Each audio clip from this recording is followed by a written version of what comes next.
In our first panel for today, we are learning from families.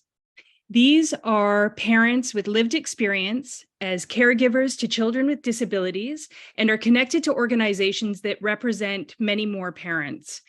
We want to acknowledge the power and the passion that people with limited resources of time and money, limited capacity in terms of barriers to work, can put towards recommendations and contributions for a more inclusive and equitable future for the health and well-being of all disabled children living in Canada. We are also thrilled that this panel has representation from the Maritimes all the way to the West Coast. The jokes are going to be coming all day.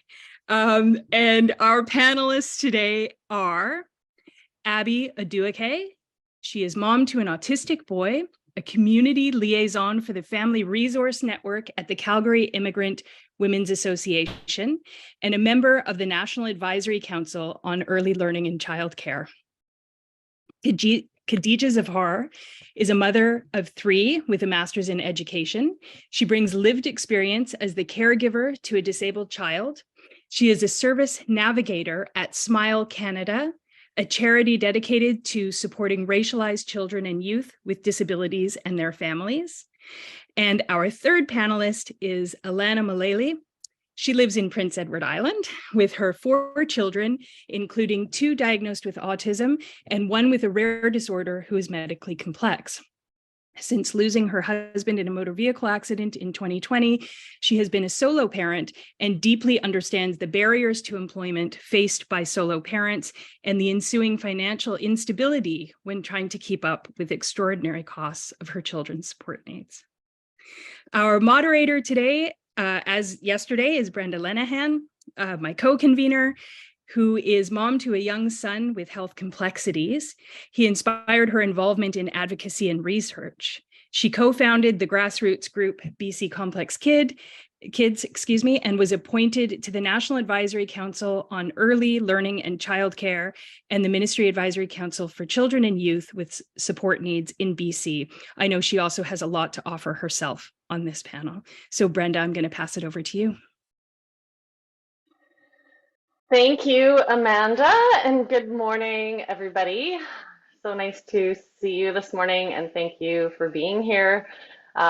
We actually, all of us met the other day and had a very fulsome chat. We could talk for hours, the 4 of us, comparing notes across the country and shared experiences and a lot of there's disparities between the provinces that really came out as we were talking as well. We're going to start this morning just by each of you taking an opportunity to share from your perspective. All of you have, great experience in your communities and in your own families, and just sharing the things that you really want to share with everybody today. So I think we are starting with Abby, and yeah, everybody, if you can stick to sort of the 4-minute mark, that would be amazing. And then we'll have a conversation after.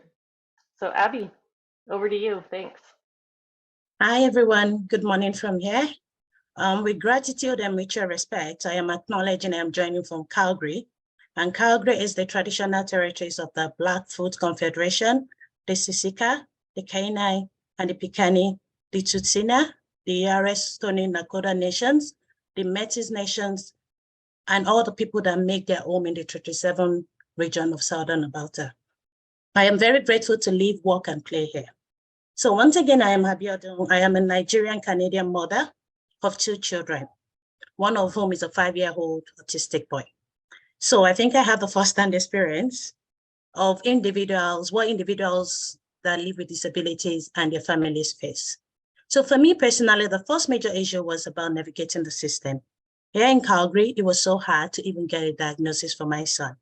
So it took me like a year and a half being tossed around as an immigrant and someone that could speak English. It was even harder for me to get a diagnosis for my son. I met people that didn't really understand my needs. And as I was sharing, I was being tossed around. I was being told, oh, it's just speech delay. Oh, it's just an African boy that has so much energy in him, which is so typical of our kids. So I was being dismissed a lot. And I can imagine how hard it would be for other parents or immigrants like myself that can't even speak English, how to navigate the health system. After finally getting a diagnosis for my son for a year and a half, the next thing was assessing support here in Calgary and in Alberta as a whole to get the FSCD, who is the family support for family with, kids with disability. That's the support unit that support us. It took me about 6 months to finally get support for my kids. And getting support for my kids required me to be able to paint a picture that wasn't really speaking well of my son. So for you to get service, you have to really paint a picture of the worst day in your kid's life. So it's like you're painting a picture of a devil for them to be able to support your child. So right now, Together Support in Calgary, the wait list is about 18 to 24 months. And we all know the importance of early intervention for anything. So that's the next challenge I face. And above all, I'm an advocate for childcare. So, kids, why?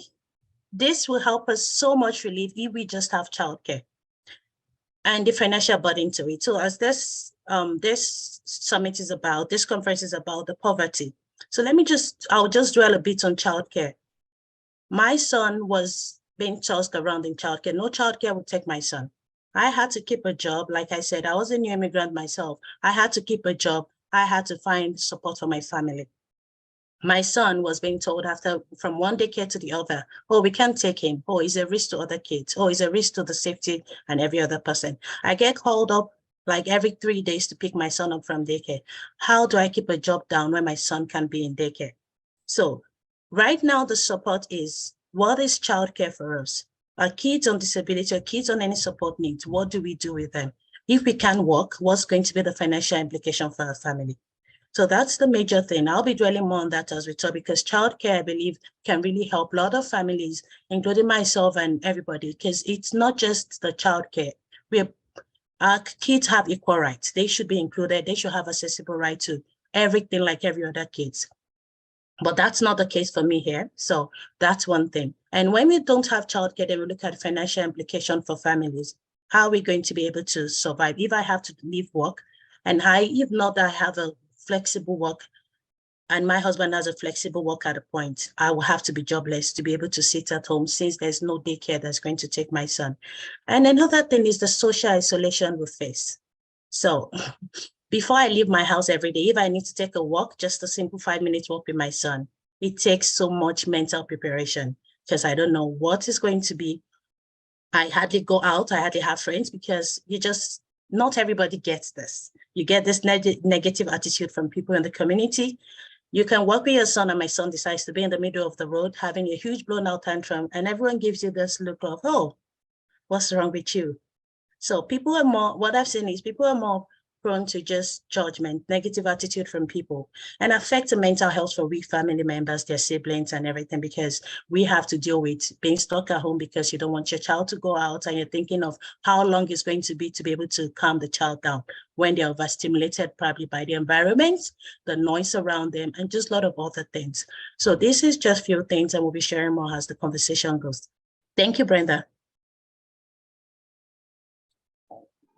Thank you so much, Abby. You shared so many things that I just off the top will say, same thing in BC with wait lists for autism assessments, challenges with childcare. So supporting a child like mine with medical complexity in childcare is a challenge, and also kids with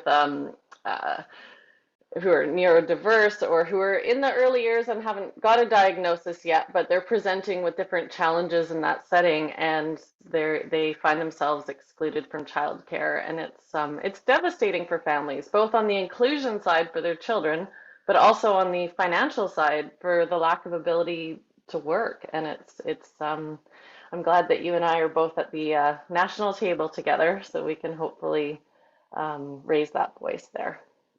Thank you, Abby. Let's move. We're going to move across the country. So we're going to head to Ontario with Khadija. Hello, everyone, and early Mother's Day. Happy Mother's Day to all of you. My name is Khadija. I'm a mother of 3 children. So I have 2 children without a disability, and my oldest one, he has a disability. He has cerebral palsy. I didn't have any problems when it came to diagnosis, but mine was the opposite. They diagnosed him pretty fast, but when it came to services, I was completely lost. They gave me the diagnosis. They saved him when, we didn't think he would make it. And then I was kind of left on my own. I was 21 when I had my son. It was planned.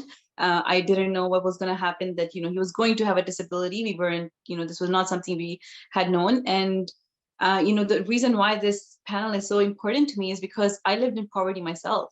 My husband and I lived in poverty for, good 8 years. While we went to school, while we were students, we really struggled. We have used food banks, we have used all the, help we could, but we couldn't use many of those things because my husband was still working. So it's like, you have, Ontario Works, which pays for, people who have low income, but we never qualified for it because we were both working. I did my undergrad. It took me 8 years to finish my undergrad. It took me 4 years to finish my master's because I have children, child with disability. While I was doing my master's and finishing my master's, while my son had his hips dislocated and he went through a double major hip surgery, 9-hour surgery.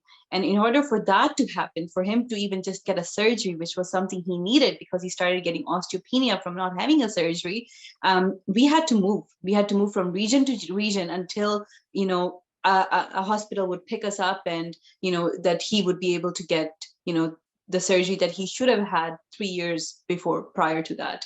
And the experience with healthcare system has been, there are always positive sides, but the negative kind of take over, because the negative experiences when it comes to discrimination, when it comes to racism, when it comes to the way people look at us, people, when they look at me, my husband is Caucasian. His family has been in Canada for over 300 years. But when people look at me, the way I am treated with my son is with a lot of hostility. People think that I just want government handouts. Even I have done a lot of advocacy work. I've been in the Toronto Star, which is one of the major newspapers, multiple times. I've been in newspapers. I've been on the news, for activism. And, the comments I have read about what people think about me, they're painful. People think we want government handouts, that these are just immigrants who, want to take advantage of the government. There is no money from the government to us, so we can't really take advantage of it, even if we wanted to. We have really struggled, but, it didn't stop me from, being an activist, for, fighting for justice, for fighting not just for my child, but for other children with disabilities, which is why I have ended up working for an organization like Smile Canada Support Services that serves over 600 plus racialized families who have children and youth with disabilities. And the reason why we focus so much on that is because there are so many barriers already when you have a child with disability, and every time you add another label on top of that, you have another, it makes it even harder, right? So we have, we work with families who are immigrants, refugees, their children have disability, they're dealing with poverty because they've just come from another country. They don't have their basic needs met when it comes to a home, when it comes to even food. So we have a lot of barriers that our families face, I have faced, and it's hard to navigate the system. It's overwhelming.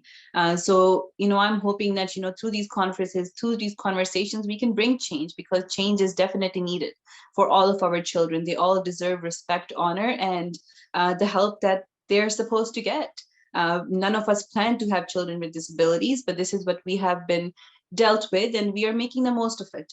And I feel like because God has given me a child with disability, it is my job to make sure that I can make a difference, because that's what I want to do. So I have been part of, the newspapers, video, doing, what is it called? Even like proofreading a lot of disability books. I've just published. So there's a book coming out. It's actually from a mom in BC. And it's called The Mother's Gift. And I wrote a chapter in it. And it has stories of mothers who are talking about the different things that they have struggled with in different provinces when it comes to healthcare. What are some ways that professionals can make a difference? I'm just hoping that, we can bring change. that's the whole point, right? And it starts off by having uncomfortable conversations, conversations that just maybe make us feel down, but also empowered, because we are finally talking about things that are important and relevant. Thank you. Thank you so much for sharing all of that. Yeah, and it is important, and it's so great to get everyone together and start having these discussions across the country. You've done some amazing work, and that's how I came to meet you, is through, hearing of your work with Smile, and also seeing your op-eds in the newspaper, and you've done a really wonderful job. I appreciate you sharing also the experiences of racialized communities. I mean, I came to this as a privileged middle class mom, and I found myself solo and challenged financially, incredibly challenged, which is why I'm here doing this, because I know if I'm challenged, that there's people out there that are really struggling, and there isn't anything to take advantage of, even if you wanted to. There's no support there, like you said. It's yeah. We are going to move now to Allana out in PEI. We're so excited to have East Coast representation. Thanks, Allana. Hi. I had a whole speech compared, but listening to everybody and stuff, I feel like there's nothing I could read that could probably get better than if I just, I guess, speak from the heart or go from it from there. I'm a solo mom of 4 amazing children. I have one who's 16, who is neurotypical, and I have a 13-year-old who has complex needs, an 8-year-old who is autistic, and a 4-year-old who was just recently diagnosed autistic. Here in the Maritimes, it's a huge struggle because even though I live very close to a major city, we really all feel like we live in rural communities. For example, I did have to wait a year for my first child to be diagnosed with autism. My second, I had to wait 2.5 years to be diagnosed with autism from the first set time of referral. My complex needs child was actually born normal, or so we thought. He came into this world beautiful, chubby, and this squishy little space ever. When he was a couple days old, I was holding him and he made a really weird movement. I told the nurse that it was like he shivered. I later learned in life that babies don't shiver, but they can make a quiver type movement, kind of like a chill more than a shiver. They took him from me and said he was cold and fine. We've had him at 3 months old at home, and he started doing the same thing, but it was very more compulsive like. I asked him why he's shivering. We are not cold. I'm holding him tight. I turn around and my husband looks into his pupils and he instantly says they're fully dilated. I instantly knew what was happening. I take him to the emerge and I was treated like I just walked in and said I had a sore leg. We were triaged and we did have to only wait about 20 some minutes before we were taken back to the doctors. He looked him over, kept telling me he was just sick and it's just a febrile seizure. I kept saying that he's not sick. They took a whole bunch of tests. They later admitted him about 3 o'clock in the morning. At 6 a.m., I woke up and I was just looking at him and he went into full-on compulsions. The doctors and the nurses all ran in. He had a CT scan later on that day because in Prince Edward Island, children under the age of 12 don't get MRIs. They don't have the capacity to do so. From there on, our life basically was a huge bulldozer of our life never being the same again. We then have to take multiple trips a year to the IWK, which is in Halifax. For us, it is approximately 3.5-hour drive each way. And we have islanders that go over anywhere from at least once a month to every couple of weeks. And it's a huge burden on us. I was only 21. My husband was 22. We had low income wages. I wasn't working because I just had a baby. and there was no way to fund. I went to social services and asked for money so I could go to the Odueke, and they turned us down. They said we made too much when we were one wage and he was making minimum wage, but apparently we made too much to get any funding. At that point, I never asked them again for money because it was a huge blindside, and it just broke my heart. That's what it's there for, but we couldn't use it.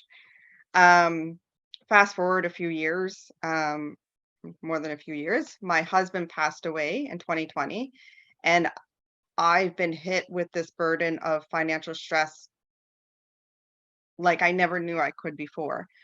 I thought that being a non-working parent of 4 children, 3 with disabilities, I would be able to access more support than I currently ever gotten.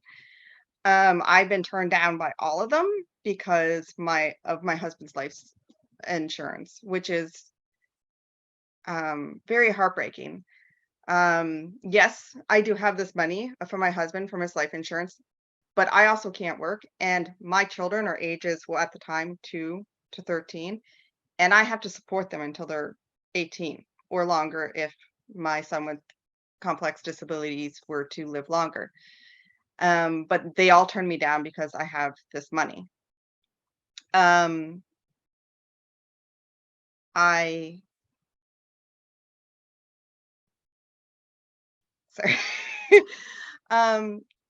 It's very disheartening to think that all these programs are there to support people like myself and like the other parents on here, and I can't access them.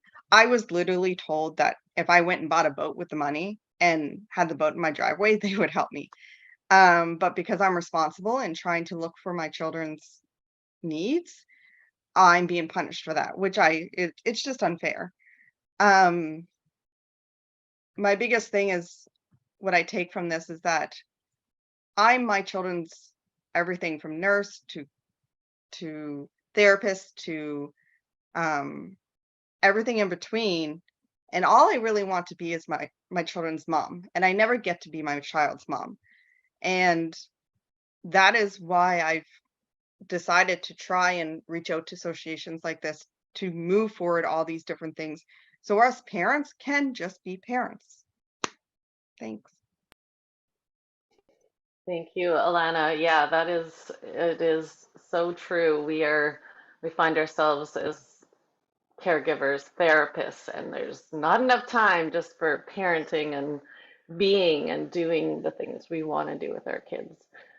It's and truly people do, I think society in general, that's part of raising awareness is I think people generally think in Canada that we do take care of our children's health needs.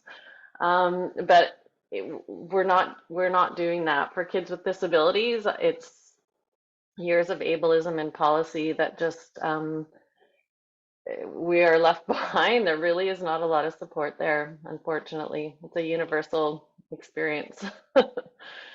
We're going to move into a couple of questions, and we've talked a bit about some of it, but here we go. From your realm of expertise, I know you are all experts. We all are as moms of kids with disabilities. What does the childhood disability support system look like in your province, and what specific areas are not funded or underfunded, leaving you without support needed to thrive, or that families end up paying out of pocket? And we've talked about this. Smile is a charity that steps in to fill healthcare gaps, and we all have likely needed to use charity funding for various things in our day. And yeah, I want to explore that a little bit more too, if you can, where those gaps are and where charity is filling in for healthcare in your province. So I will let anyone jump in who would like to start. Okay, I'll go first. So here in Alberta, what we have, like I said earlier, we have the family support for children with disability. So I'll be using FSCD for that. So what they provide is you apply for that. You have to have a diagnosis and a bunch of certification. Your doctor or whoever diagnosed or specialist, we have to fill a bunch of forms for you. and then you submit to them. And after that, right now, like I said, it's taking like 10 months to 2 years for them to get back to you and tell you, you have a caseworker, you have assigned somebody. Afterwards, you have a meeting with your caseworker, and then from there. So what FSCD supply or support with is creating a specialized plan for your child. Sometimes they pay for respite. That's another thing that we'll be talking about. They pay for a certain amount. So you're allocated based on your needs, a certain number of hours for the year for respite. And also you have specialized service. Not everyone, but like I said, when you present your case to your caseworker, based on that person assumption of your needs, that person will probably recommend service for you. Services could include specialized service. So you might have speech therapy, you might have occupational therapist, behavioral therapy, psychology in your team, depending on the assessments. And they provide respite, they provide community aid. So if your child has to do some community events, you can have aid work going with them. They also provide funding for aid in the daycare or childcare, sorry, for kids. So, but that's another thing I'll just brush about. So for my son, he had permission because of his needs and everything to have, if they can employ someone to work with him, a one-on-one, which was very appreciated for daycare. But the amount that was being funded was never enough. You're not going to get workers that want to get paid $17 to work with a child that the worker is going to get punched, kicked, beaten for minimum wage. So you're not going to get that, even though the funding is there.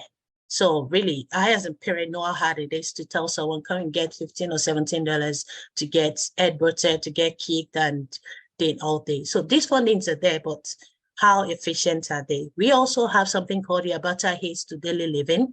This provides sometimes help with medical equipment and some of the supplies that help for daily living. You can apply for diapers and some things for kids that are both their own age that they should be using too. You qualify for some of these things, but going through this process is cumbersome. For most of us that are parents of kids with any kind of support needs, we know what paperwork and everything is like for us. And going to look for service and you have to do so much paperwork is another thing. Our education system is another thing to concern about. Most parents now are looking into the private specialized service because our public school funding and supporting classrooms are nothing to write home about. So even though the education will say they're being funded, we need to really like, how safe are your kids in those care? We also have the Alberta Child Health Benefits, which is just universal for low-income parents.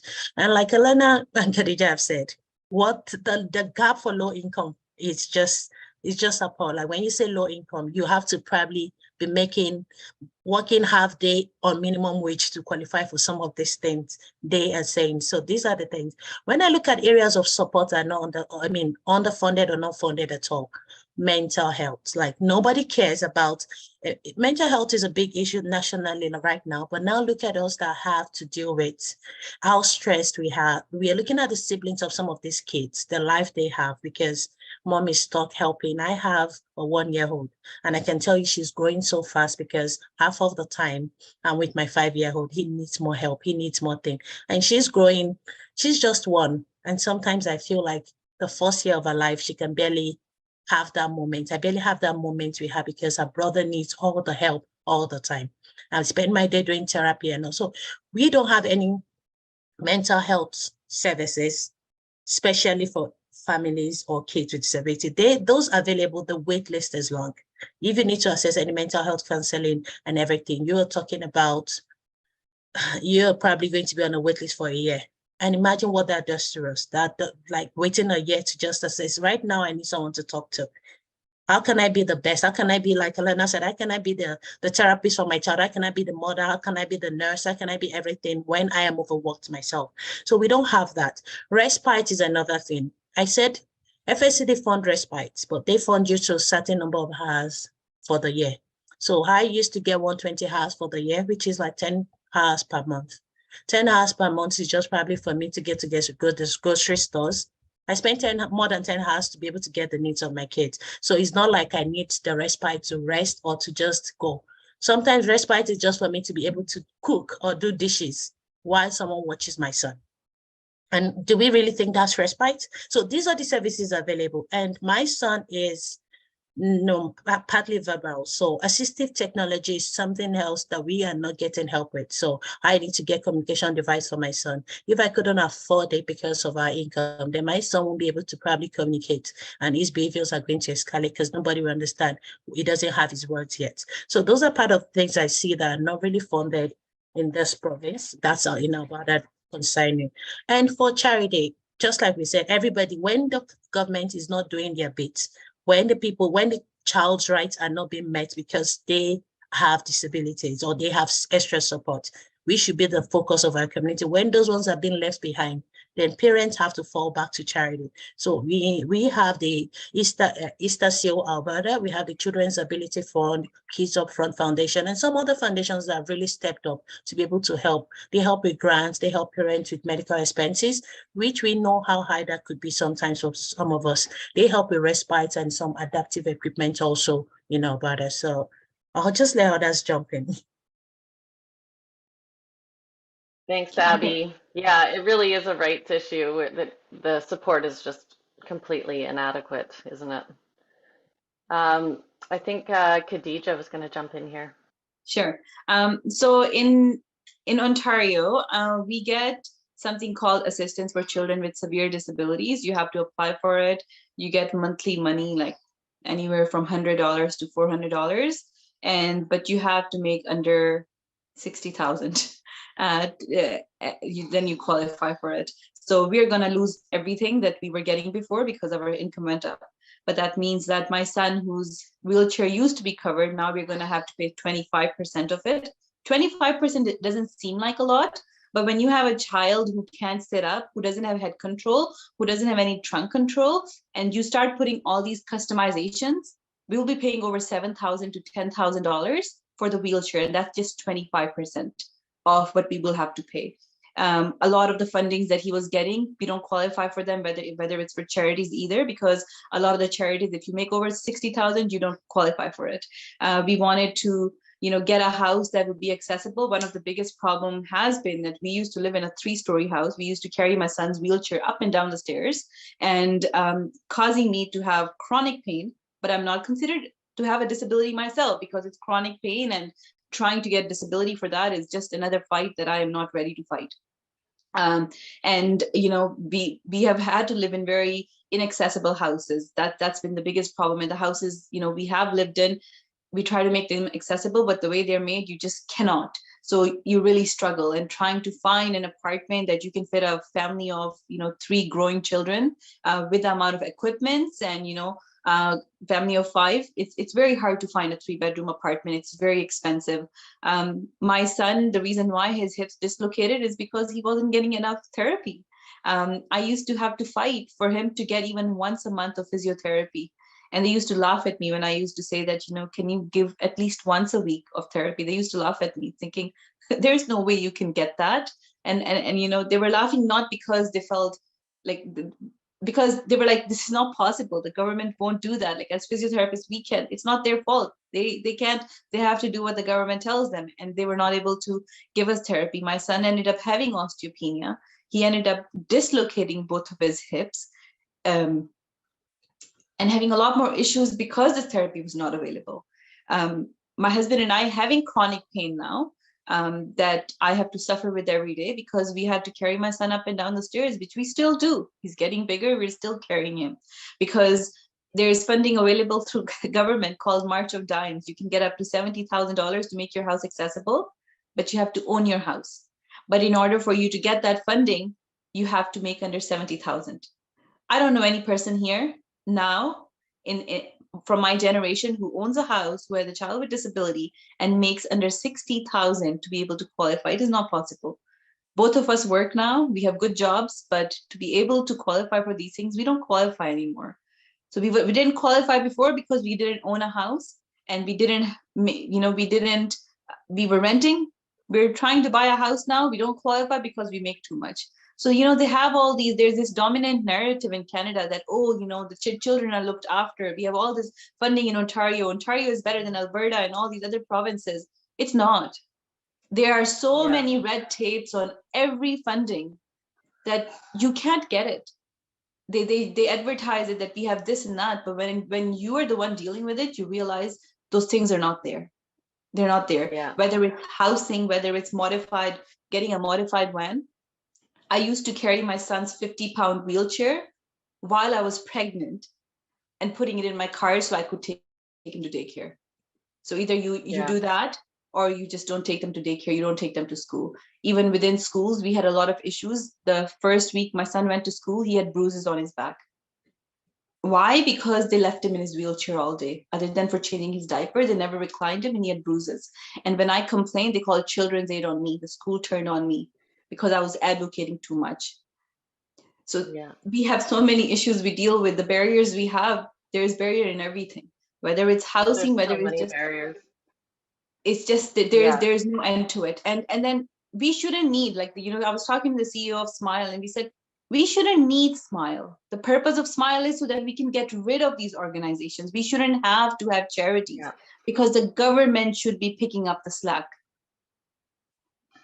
Yeah, these charities are definitely picking up the pieces of it's healthcare. It's healthcare needs. It's when you talk about accessible vehicles and accessible homes, that is healthcare. We need to be able to live safely in our homes, and our kids need to be safe, and we need to be able to be in community. We need support for those things. It's the financial burdens are huge, and the barriers are immense. Thank you, Khadija. We are going to move to Allana, and we actually are going to get a little short on time here, but if you want to maybe speak into a couple things, and we'll do a little Yes. I will just piggyback back on both the girls. It's the exact same here in the Maritimes, maybe worse in some places, maybe better in a couple others. We on the island, I can't speak for the rest of the Maritimes, we get approximately $300 a month, which average out to be about maybe 7 hours a month, which again, that's not very much time when you're requiring a respite of a huge amount of respite need. That is literally time to go to the grocery store or do like what they said.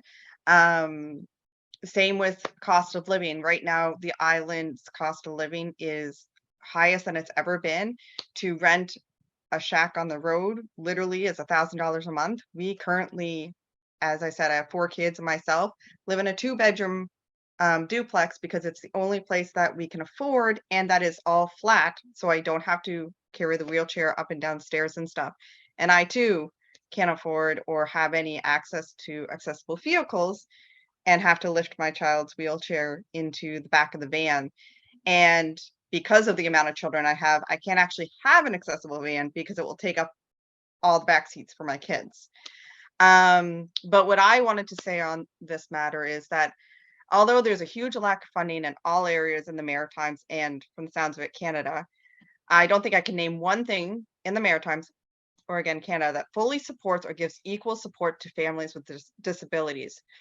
One of the highest underfunded programs in the Maritimes would be All Therapies, which is physio, occupational, speech, and sensory.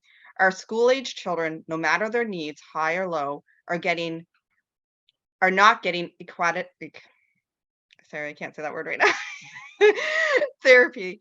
This means if the family has the means, they'll be paying out of pocket, or we have to go completely without.